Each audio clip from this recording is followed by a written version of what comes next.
Hello my dear బత్తాయిస్ 300 కొడతామనేసి కొట్టేసుకుంటారు కదా. ఇప్పుడేమైంది, మీరు కొట్టిన 200 ఉఫ్ అని ఊది పడేసి అది మాకు లెక్కలో కూడా లేదు. మీరు కొట్టిండే రన్స్ అంతా అట్లుంటుంది ఆర్సీబీతోని. విరాట్ అన్న మా వాళ్ళకి కాన్ఫిడెన్స్ ఉత్సాహం ఇస్తామనేసి అట్లా చెప్తే ఇప్పుడు మా కాన్ఫిడెన్స్ ఓవర్ కాన్ఫిడెన్స్ అయింది. ఏం చేస్తాం, అన్నీ ఉన్న ఆకు అణికిమణికి ఉంటుంది, ఏమీ లేని ఆకు ఎగిరెగిరి పడుతుంది. బెస్ట్ ఎగ్జాంపుల్ మీరే. మా దగ్గర బౌలింగ్ ఉంది, బ్యాటింగ్ ఉంది, ఫినిషింగ్ ఉంది, అన్నీ ఉన్నా కూడా మేము సైలెంట్గా ఉంటాము. మీ బౌలింగ్ డొల్ అయినా కూడా మేము 300 కొడతామని ఎగిరెగిరి పడతా ఉంటారు. ఇప్పుడేమైంది, సరైన బుద్ధి చెప్తే కూల్ విరాట్ బ్రో, ఇదేదో ఐపీఎల్ ఫైనల్లో మీరు కప్పు కొట్టినట్లు చెప్తా ఉంటారు. ఫస్ట్ మ్యాచే కదా, ఫస్ట్ మ్యాచ్ ఎప్పుడు దేవుడికి ఇవ్వడం మాకు అలవాటే. నెక్స్ట్ మ్యాచ్ నుంచి చూపిస్తాం ఈ కాటేరమ్మ కొడుకుల్లో అసలు ప్రతాప్ మెంటో. వెనకట నీలాంటోడే మింగలేక మంగళవారం అన్నాడంట. అరే ఓ ఇషాను, ఆ పడికాలు ఏమైనా ఇంటర్నేషనల్ క్రికెట్ ఆడుతూ ఉన్నాడా? లేదే.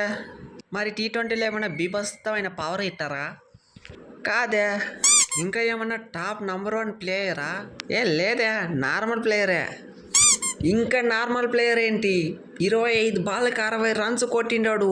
ఒక్కొక్క బౌలర్కి తుక్కు రివీట్ లేపిండాడు. ఎవరు వాడు? ఇక్కడ ఉన్నది ఫ్లాష్ మ్యాన్ కాదు, ఫ్లాష్ పడికాల్. ఎట్లు కొట్టినా ఆయన దేవదత్ పడికాల్ అంటే టుక్ ప్లేయర్ అనుకుంటారా? తుక్కు లేపే ప్లేయర్. వచ్చిన బౌలర్ని వచ్చినట్లే బాధపడేస్తా. నెక్స్ట్ మ్యాచ్లు కూడా చూసుకోండి, ఇదే రిపీట్ అయింది. సూపర్ బౌలింగ్ మా డఫీ. ఏజల్వుడ్ లేకపోతే ఏంది, డఫీ ఉన్నాడు కదా. వాళ్ళ మెయిన్ బ్యాట్స్మెన్లు ఎడ్డు, అభిషేకు, అది నువ్వు ఒకే ఓవర్లో లేపిండావంటే నీ పవర్ ఏంటో అక్కడే తెలుస్తూ ఉంది.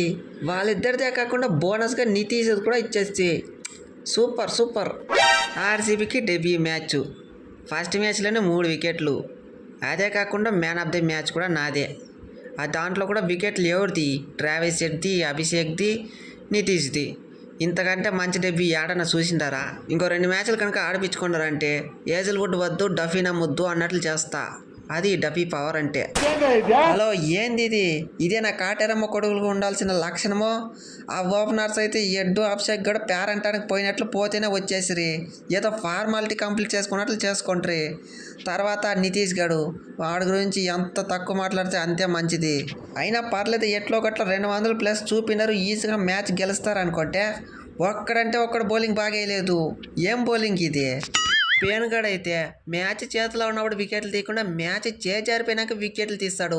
ఏం లాభము? ఇంకా ఇషాన్ అంటావా? బ్యాటింగ్లో కొట్టిన రన్స్ అంతా మిస్ ఫీల్డింగ్లో వదిలేసా. ఇట్లయితే కష్టమే. కామెంట్స్ బ్రో, ఓటు చెప్తా ఏమనుకోకు. అయినా 300 కొట్టి ఏం చేస్తారు చెప్పు? మీ బౌలింగ్తో 301 ఇచ్చేనట్లుండారు. పులి ఏంది పులి ఇదే? ఒక మ్యాచ్ ఆడతావు, ఇంకొక మ్యాచ్ ఉపవాసం చేస్తావు.